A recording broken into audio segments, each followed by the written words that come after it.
Halo semuanya, perkenalkan nama saya Vincent Theodani, NIM 22968, mahasiswa Institut Pertanian Stiper, Yogyakarta, Fakultas Kehutanan, minat hutan tanaman industri.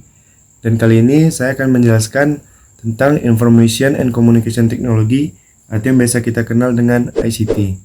Sebelum kita mempelajari peran dan tujuan ICT, saya akan menjelaskan pengertian dari ICT.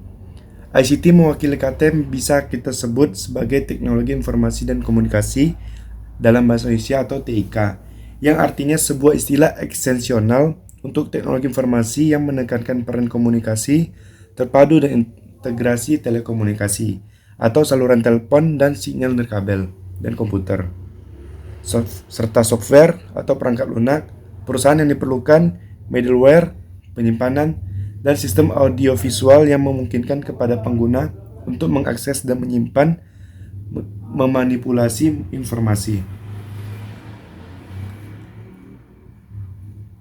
Fungsi dan tujuan ICT. Perlu kita ketahui bahwa bidang ICT ini biasanya identik dan terdapat pada lingkungan sekolah, kampus, dan perusahaan.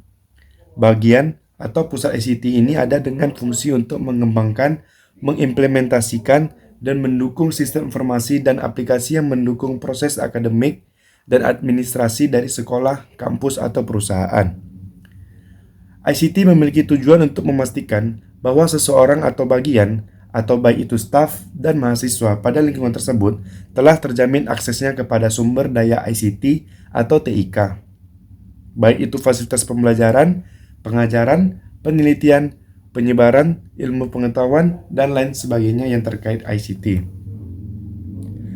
Contoh dari penerapan ICT itu adalah misalnya pada bidang industri dan manufaktur. Dalam bidang industri, personal komputer atau PC digunakan dalam proses perencanaan sebuah produk baru melalui program desain, misalnya CAD atau Computer Aided Design. Tujuannya adalah agar produk yang diinginkan dapat didesain secara cepat, mudah, dan memiliki ketepatan dan akurasi yang tinggi. Contoh, seperti dalam menggambar bentuk desain mobil dibutuhkan waktu yang lama, serta relatif sulit apabila dilakukan secara manual. Akan tetapi, dengan program CID, misalnya seperti AutoCAD, semua masalah tersebut dapat teratasi. Bahkan, program ini juga dapat menggambarkan bentuk kompleks dan konkret dari sebuah desain seperti desain mobil yang dapat dilihat dari berbagai macam sudut, atau biasa disebut dengan di 3 dimensi. Pada tahap produksi, digunakanlah robot yang dikendalikan oleh komputer dengan program CNC atau Computer Numerical Control dan CAM atau Computer Aided Manufacture.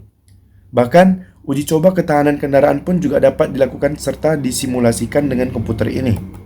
Kesimpulan dari yang kita bahas adalah, berdasarkan penjelasan dan pembahasan pengertian ICT, apa itu ICT, fungsi dan tujuan, peran, ruang lingkup, serta contohnya di atas, dapat kita simpulkan bahwa ICT adalah payung besar terminologi yang meliputi semua alat-alat teknis untuk memproses dan juga mengungkapkan informasi yang digunakan sebagai alat bantu untuk merancang sesuatu yang baru secara cepat, mudah, serta sempurna atau seksama.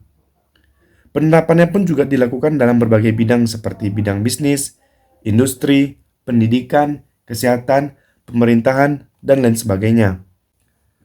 Sekian penjelasan saya terkait ICT, kurang lebihnya saya mohon maaf. Akhir kata, terima kasih.